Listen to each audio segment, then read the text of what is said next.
قریب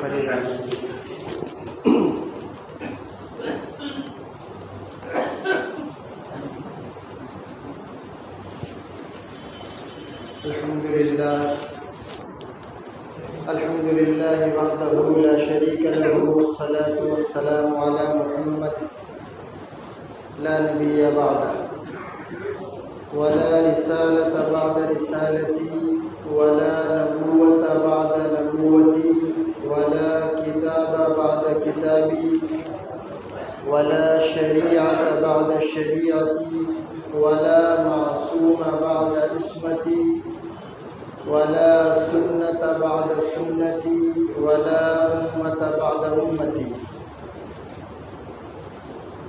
صدق الله العظيم قال الله تبارك وتعالى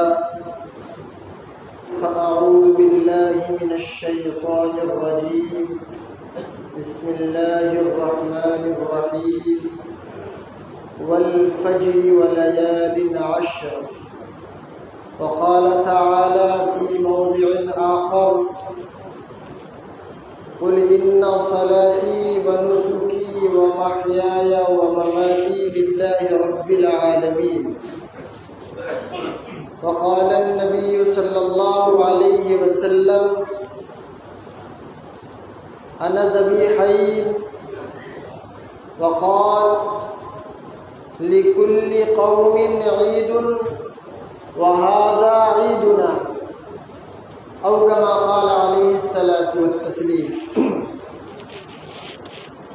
میرے محترم بزرگوں اور دوستوں، اللہ جل جلالہ عم نوالہ جن دنوں کو، جن راتوں کو، جن لوگوں کو افضل قرار دے وہ اس کا اپنا ذاتی معاملہ ہے۔ وہ چاہے تو ہم میں سے کسی ایک کو نبی بنا دے، وہ چاہے تو کسی رات کو تمام راتوں پر فوقیت دے دے، وہ چاہے تو تمام دنوں کو کسی ایک دن پر فوقیت دے دے۔ یہ سارا کا سارا نظام اللہ جل جلالہ عم نوالہ کے ہاتھ میں ہے۔ ہم جس دور سے اور جن ایام سے گزر رہے ہیں، اللہ نے ان 10 ایام کے بارے میں قسم کھا کے فرمایا کہ رمضان المبارک کے بعد مجھے اگر عبادت کن دنوں میں مطلوب ہے، محبوب ہے، تو فرمایا کہ یہ عشرہ ذی الحجہ ہے، کہ رمضان کے بعد مجھے ان 10 دنوں کے اندر عبادت کرنا، تمہارے صدقوں کا کرنا، تمہاری تسبیحات کا پڑھنا، تمہارے نمازوں کا ادا کرنا مجھے تمام دنوں سے زیادہ محبوب ہے۔ آپ صلی اللہ علیہ وسلم کا بھی ان دنوں کے اندر روزے رکھنے کا معمول تھا، اور آپ صلی اللہ علیہ وسلم کے صحابہ حضرت قتادہ رضی اللہ تعالی عنہ، حضرت عبداللہ ابن عمر رضی اللہ عنہما، حضرت ابو ہریرہ رضی اللہ تعالی عنہ تو مستقل طور پر جہری عبادات کرتے تھے کہ آپ بازاروں میں جاتے اور بلند آواز کے ساتھ تکبیر تشریق کو پڑھتے، سبحان اللہ پڑھتے، کلمہ حق کو بلند کرتے، کہ لوگ جب حضرت ابو ہریرہ رضی اللہ تعالی عنہ کے اس عمل کو دیکھتے کہ آپ رضی اللہ تعالی عنہ اتنی شدت کے ساتھ اللہ کا ذکر کر رہے ہیں، اللہ کی حمد و ثنا بیان کر رہے ہیں، تو لوگ بھی اس عمل کو کرنے والے ہو جاتے۔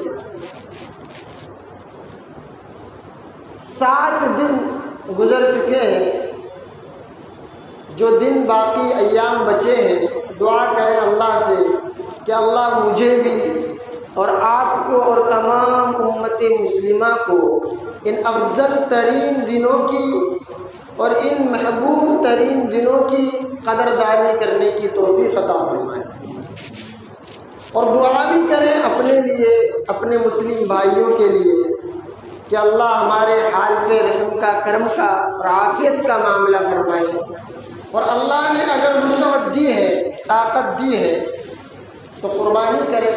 10ویں دن اللہ کے حضور صرف اللہ کے لیے، اللہ کی رضا کے لیے اپنی اور اپنے نفس کی طرف سے اللہ کی راہ میں قربانی کرے۔ عموماً تو مفتی حضرات نے لکھا ہے کبھی اگر کوئی آدمی 30، 40، 50 ہزار کا موبائل بھی استعمال کرتا ہے تو اس پر بھی قربانی واجب ہے۔ تو یہ تو عام ہے، اگر گھر پہ نہیں کر سکتا تو کچھ دوسرے بھی لوگ ہیں جو سیلاب زدہ علاقوں میں قربانی کرتے ہیں، اور ان علاقوں میں سستی قربانیاں ہو جاتی ہیں، جیسے بہار ہے، بنگال ہے، کچھ لوگ کرتے ہیں وہاں پہ قربانی، تو آخری درجے میں وہاں پہ تو قربانی لے لیں۔ تو ان 10 ایام کی خصوصیت کے بارے میں عرض کر رہا تھا کہ ہمیں کرنا کیا ہے۔ سب سے پہلے تو ہم اللہ کے حضور توبہ کریں۔ یا ایھا الذین آمنوا توبوا الی اللہ۔ کون سی توبہ؟ توبۃ نصوحا، کہ اگر کسی عمل، کوئی ہمارا عمل ایسا ہے جو اللہ کی رضا کے خلاف ہے، رسول اللہ کی سنت کے خلاف ہے، تو ہم اس سے توبہ کریں، اور ایسی توبہ کہ توبۃ نصوحا، کہ مر جائیں۔ نصوحا کے معنی آتے ہیں کہ وہ عمل، وہ توبہ کہ اگر آدمی کر لے گئے تو مر جائے، اس عمل کو پھر ساری زندگی نہ کرے۔ مثلا آدمی شرابی ہے، یا جوا کھیلتا ہے، یا ماں باپ کا نافرمان ہے، تو اگر اس نے شراب سے توبہ کر لی تو اب چاہے کتنی بھی وسائل ہو، کیسے بھی حالات آئیں، مر جائے، مرنا گوارا کرے، لیکن موت تک شراب کو ہاتھ نہ لگائے۔ یہ ہے توبۃ نصوحا۔ توبہ کے میرے محترم بزرگوں اور دوستوں بڑے فوائد ہیں۔ ایک واقعہ میرے ذہن میں آ گیا۔ حضرت موسیٰ علیہ الصلاۃ والتسلیم کے زمانے میں قحط پڑا، بارش نہیں ہو رہی تھی۔ حضرت موسیٰ علیہ الصلاۃ والتسلیم اپنی تمام قوم کو لے کر کے جنگل کی طرف گئے، اور انہوں نے 2 گانا نماز استسقاء ادا کی، اللہ کے حضور نماز کا نذرانہ پیش کیا، لیکن بارش نہیں ہوئی۔ موسیٰ علیہ السلام چونکہ اللہ سے ہم کلام ہوتے تھے، آپ علیہ السلام نے اللہ سے درخواست کی کہ یا اللہ بارش کیوں نہیں ہوتی؟ کہ اللہ نے فرمایا کہ موسیٰ اس مجمع کے اندر ایک ایسا شخص ہے جو کھلم کھلا ہر درمی کے ساتھ میری نافرمانی پر تلا ہوا ہے، میری نافرمانیاں کرتا ہے۔ موسیٰ علیہ السلام نے کہا کہ اللہ کیا کیا جائے؟ کہ اس آدمی کو نکال دو، آپ کی دعا قبول کر لی جائے گی اور بارش برسا دی جائے گی۔ موسیٰ علیہ السلام نے کہا کہ یا اللہ اتنا بڑا مجمع ہے، میری آواز وہاں تک کیسے پہنچے گی؟ اللہ نے فرمایا کہ موسیٰ آپ آواز دو، پہنچانا میرا کام ہے۔ وہ شخص جو گنہگار تھا، جو رات دن اللہ کی نافرمانیاں کرتا تھا، ہم بھی کرتے ہیں، کھلم کھلا کرتے ہیں، ڈر نہیں ہے، خوف نہیں ہے، وہ تو نکل گیا دل سے۔ یہ موبائل نے نا ہر چیز دل سے نکال دی میرے محترم بزرگوں اور دوستوں، ہر چیز نکال دی، عمل سے طاقت نکال دی، زندگیوں سے محبت کو نکال دیا، ختم ہو گئی۔ اتنا بے سود ہو گیا انسان موبائل کے چکر میں کہ میں خود دیکھتا ہوں، پاخانے میں جا رہا ہے تو موبائل دیکھ رہا ہے۔ بھائی یہ پاخانہ نہیں ہے، یہ غسل خانہ ہے۔ یہ حالات ہے، اتنا غلام بن گیا انسان موبائل کا۔ ہم دیکھیں بزرگوں، صحابہ کی زندگی دیکھیں، انہوں نے اپنی زندگی کے اندر دنیا کو صرف اتنا داخل ہونے دیا جتنی دنیا کو ان کی ضرورت تھی، اور صحابہ نے ساری زندگی آپ کسی بھی صحابہ کو اٹھا کر کو دیکھ لو، کسی نے بھی آخری آخرت پر دنیا کو مقدم نہیں رکھا. جہاں آخرت کی بات آئی دنیا کو لات مار دی. پھر نہیں دیکھا کہ میرے باغات پکے ہوئے ہیں, پھر نہیں دیکھا کہ میرے بچے بیمار ہیں. اللہ کے نبی اور اللہ کا حکم آیا, سب کچھ چھوڑ دیا. آج تو ہم تعبیر کرتے ہیں. تو حضرت موسیٰ علیہ السلام نے آواز لگائی کہ بھئی ہم میں سے کوئی ایک گنہگار ہے جس سے اللہ ناراض ہے اور اللہ بارش کو نہیں برسا رہا ہے. وہ آدمی چادر اوڑے ہوئے تھا, ڈر گیا, سجم گیا کہ میں ہی ہوں, ہو سکتا ہے میں ہی ہوں, ہو سکتا ہے میں ہی ہوں, کہ میں اکیلا تو ہوں نہیں. ٹھیک ہے, مجمع کے اندر کچھ آدمی ہو تو کہنے لگے کہ بھائی جتنے چور ہیں سب باہر چلے جاؤ. تو جتنے چور ہوں گے سب کے دل میں بات آئے گی نا کہ یار میں ہوں, کوئی دوسرا بھی ہوگا, کوئی تیسرا بھی ہوگا. اس کے دل میں بھی یہ بات آئی کہ ہو سکتا ہے کوئی دوسرا بھی ہو. تب موسیٰ نے مقرر کیا کہ کوئی ایک آدمی ہم میں سے کوئی ایک ہے جو اللہ کی ہٹ درمی کے ساتھ کھلم کھلا نافرمانی کر رہا ہے. اب تو وہ سوچا کہ شاید میں ہی.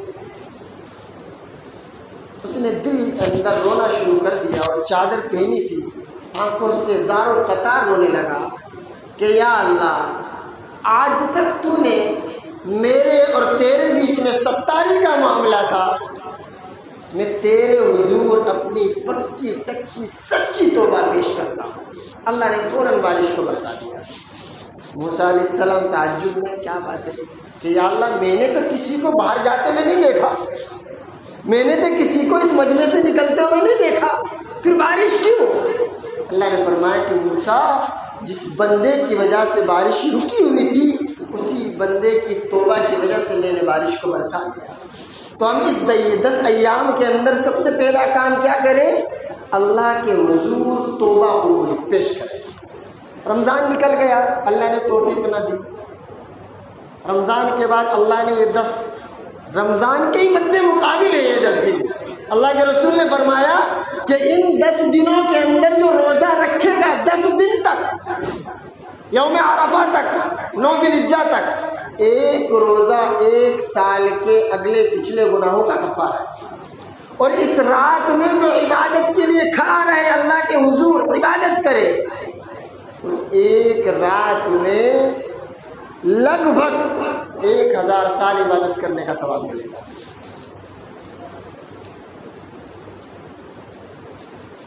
آخری درجے میں اتنا تو کرے آدمی کہ یوم عرفہ کا روزہ رکھے, جس کے بارے میں آپ صلی اللہ علیہ وسلم نے فرمایا کہ یوم عرفہ کا روزہ میں اللہ کی ذات سے امید کرتا ہوں کہ اللہ کی ذات میرے اس عرفے کے روزے کی بدولت میرے آئندہ 1 سال کے گناہ اور گزرے ہوئے 1 سال کے گناہوں کو معاف فرمائے گا. اور جو حضرات قربانی کرنے کی نیت کیے ہیں وہ چاند دیکھنے کے بعد سے قربانی کرنے تک مسائل سمجھ لیں. کچھ مسائل کہ بھئی بال نہ کٹوائیں, ناخن نہ کاٹیں, اور صرف جانور کی قربانی نہ کریں کہ بھئی جانور ذبح کر دیا بات ختم ہو گئی. نہیں, اپنے نفس کی قربانی کریں. لن ینال اللہ لحومها ولا دماؤها ولکن ینالہ التقوی منکم. اللہ نے صاف کہہ دیا قرآن کے اندر کہ مجھے تمہارے خون, گوشت, لوٹنے کی, کلیجی کی سب کی ضرورت نہیں ہے. میرے پاس جو پہنچے گا تمہارا تقوی اور ایمان بھی وہی مطلوب ہے اللہ کو. ان اکرمکم عند اللہ اتقاکم, جو اللہ سے سب سے زیادہ ڈرنے والا ہوگا اللہ کو وہی انسان مطلوب ہے. اور قربانی کے تعلق سے میں نے جو اپنی سمجھ سے 10 باتیں ہمیں سمجھنی چاہیے. کتنی باتیں؟ 10 باتیں. سمجھیں گے تو پھر سمجھانا بھی آسان ہوگا. پہلے سمجھنی چاہیے. نمبر 1 کہ قربانی کا ثبوت کہاں سے ہے, کہ ثابت کہاں سے ہے قربانی. دوسرا, قربانی کا حکم کیا ہے, اللہ نے کیا کہا اور اللہ کے رسول صلی اللہ علیہ وسلم نے کیا کہا. نمبر 3 کہ قربانی کا جانور کیا ہو. ہنسی آتی ہے کبھی کبھی کل ہی ایک آدمی نے فون کرا، پوچھ رہا ہے مولانا کتنی مرغیاں ذبح کروں کہ ایک قربانی ہو جائے گی؟ کیا پوچھتا ہے؟ کتنی مرغیاں ذبح کروں کہ ایک قربانی ہو جائے گی؟ ارے میں بولا 1 کروڑ کر دے تو بھی نہیں ہونے والی۔ ارے مرغی کی قربانی تھوڑی ہے، ذہن میں رکھیں چوپائے جانور کی قربانی اللہ کو مطلوب ہے۔ کتنے؟ چوپائے پرندہ مت لے آنا، جانور کی بات کر رہا ہوں۔ کئی بولو 4 پائے کا میں پرندہ لے آتا ہوں۔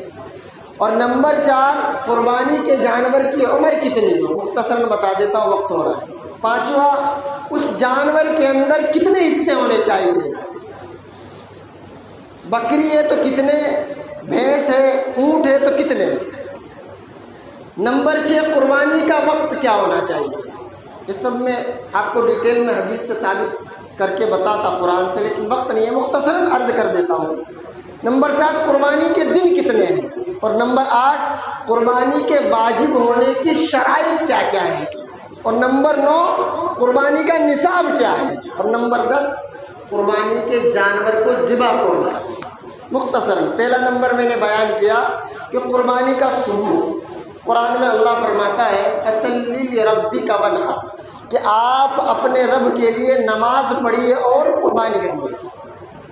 اللہ قرآن میں واضح الفاظ میں فرمایا کہ قُلْ إِنَّ صَلَاتِي وَنُسُكِي وَمَحْيَايَ وَمَمَاتِي لِلَّهِ رَبِّ الْعَالَمِينَ، کہ اے میرے رب میری نماز، دیکھو ایک بات ہے، اللہ نے نماز کو ہر جگہ جوڑا قربانی سے۔ قُلْ إِنَّ صَلَاتِي، پہلے نماز کا ذکر کیا، فَصَلِّ لِرَبِّكَ، کہ میں رب تیرے لیے نماز پڑھتا ہوں، قربانی بعد میں۔ تو اگر قربانی قبول کرانی ہے تو نماز کی پابندی کر لیں۔ یا دوسرا مطلب علامہ ابن حجر عسقلانی نے لکھا ہے کہ اس کا دوسرا مطلب یہ بھی ہو سکتا ہے کہ قربانی والے دن پہلے آپ کو نماز پڑھنی ہے پھر قربانی کرنی ہے۔ ایسا نہ ہو کہ آپ نماز عید کی نماز پڑھنے سے پہلے قربانی کر لیں تو آپ کی قربانی نہیں ہوگی۔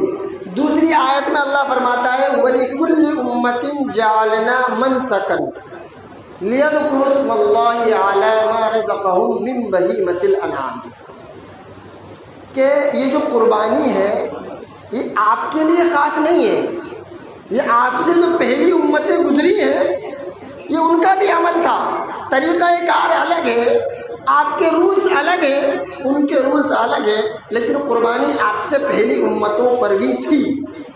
حدیث میں آیا ہے کہ حضرت قتادہ رضی اللہ تعالی عنہ فرماتے ہیں کہ ہم نے آپ صلی اللہ علیہ وسلم سے پوچھا کہ اللہ کے رسول قربانی کیا ہے؟ اللہ کے رسول نے فرمایا کہ ملت ابیکم ابراہیم، کہ ہمارے جد امجد کی سنت ہے، کہ ان کی سنتیں ٹھیک ہے، ہم کریں گے تو کیا ملے گا؟ آپ صلی اللہ علیہ وسلم نے فرمایا کہ ہر بال کے بدلے میں ایک نیکی۔ کیا ملے گا؟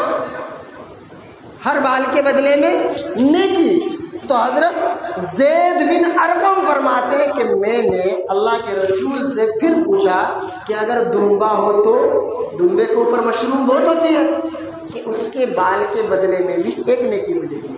گھبراؤ مت، اللہ ہر چیز پر قادر ہے۔ عائشہ رضی اللہ تعالی عنہ فرماتی ہے کہ اللہ کے رسول صلی اللہ علیہ وسلم نے فرمایا کہ اللہ کو عید کے دن، اللہ کو عید کے دن قربانی سے بہتر عمل کوئی نہیں لگتا، اور اللہ قربانی کے جانور کا خون زمین پر گرنے سے پہلے اس کی قربانی کو قبول فرما لیتے ہیں۔ اور قیامت کے دن جو جانور آپ نے ذبح کیا ہے اس کے سینگ، اس کے کھروں کو اللہ لائے گا، اس کے بالوں کو لائے گا۔ عائشہ نے پوچھا کہ یا اللہ یہ چیزیں کیوں؟ یہ تو انسان استعمال بھی نہیں کرتا ہے کہ نہیں؟ بھئی سینگ کوئی کھاتا ہے؟ بکرے کے کھر کوئی کھاتا ہے؟ کوئی نہیں کھاتا۔ تو آپ صلی اللہ علیہ وسلم نے فرمایا کہ یہ ادنا سے اعلیٰ پر استدلال ہے، کہ میں نے آپ کو ادنا بات بتائی، اعلیٰ بات آپ کو خود سمجھ آنی چاہیے، کہ میں نے بتایا کہ سینگ، بال، کھروں کا یہ اجر ہے، تو سوچو گوشت کا، کلیجی کا، دل کا، دماغ کا، گردوں کا کتنا اجر دے گا اللہ۔ دوسری بات میں نے فرمائی کہ قربانی کا حکم کیا ہے۔ حضرت ابو قتادہ رضی اللہ تعالیٰ عنہ فرماتے ہیں کہ آپ صلی اللہ علیہ وسلم نے فرمایا کہ جو آدمی وسعت اور طاقت ہونے کے باوجود قربانی نہ کرے، کہ اللہ نے اس کو مال دیا ہے، دولت دی ہے، اور وہ قربانی نہیں کر رہا ہے، تو آپ صلی اللہ علیہ وسلم نے اس پر پھٹکار لگائی ہے اور اس کو فرمایا ہے کہ وہ ہماری عیدگاہ کے قریب بھی نہ آئے، وہ ہماری عیدگاہ میں آ کر کے نماز نہ پڑھے۔ اللہ کے رسول کی پھٹکار کل میرے محترم بزرگوں اور دوستوں پچھلے جمعے میں بھی میں نے عرض کیا تھا کہ بھئی اتنی تو وسعت اللہ نے سب کو دی ہے کہ آدمی اپنے اسلام کو، اپنے شعار کو بلند کرنے کے لیے آخری درجے میں جو غربت زدہ علاقے ہیں ان میں تو قربانی کرا ہی سکتا ہے۔ اگلی بات، قربانی کا جانور کیا ہو؟ 8 جانور تو قرآن میں اللہ نے فرمائے، ثمانیۃ ازواج من الضأن اثنین،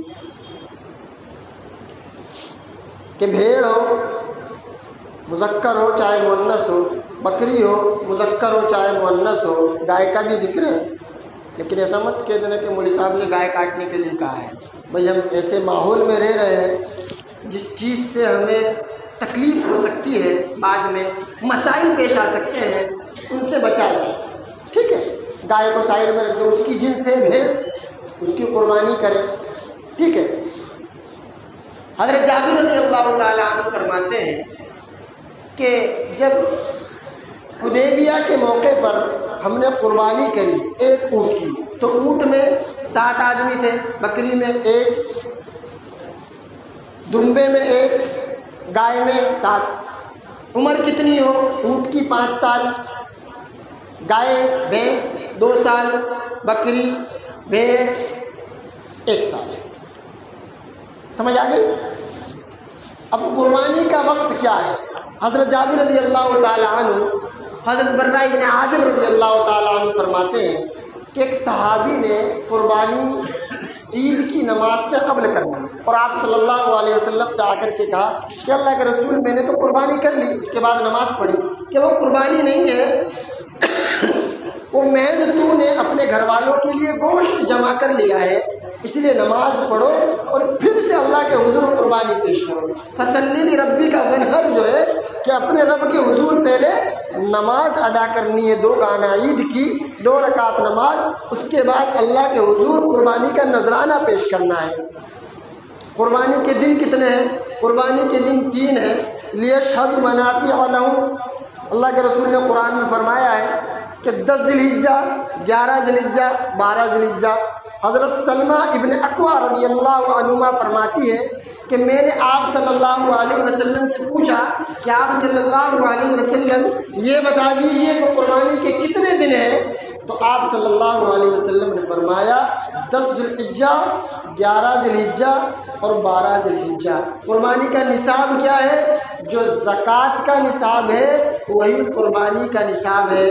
7.5 تولہ سونا اگر کسی کے پاس ہے، چاہے اس پر سال گزرا ہے یا نہ گزرا ہے، 52 تولہ چاندی ہے، چاہے اس پہ سال گزرا ہے یا نہ گزرا ہے، یا ان کے بقدر کسی کے پاس روپیہ ہے، یا ان دونوں کو ملا کے نصاب ہوتا ہے، یا تھوڑا سونا ہے، تھوڑا روپیہ ہے، تھوڑا ضرورت سے زائد سامان ہے اور چاندی ہے، ان سب کو ملا کر کے بھی اگر نصاب ہوتا ہے تو اس شخص پر بھی قربانی کرنا واجب ہے۔ قربانی میں ایک بات کا خیال رکھے، ریاکاری بالکل نہ ہو کہ بھائی بکرا لاؤں گا تو محلے میں سب سے بڑا، کوئی ضرورت نہیں ہے۔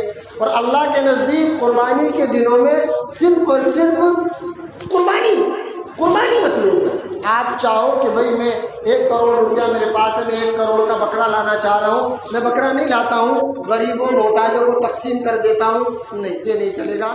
قربانی کے دنوں میں اللہ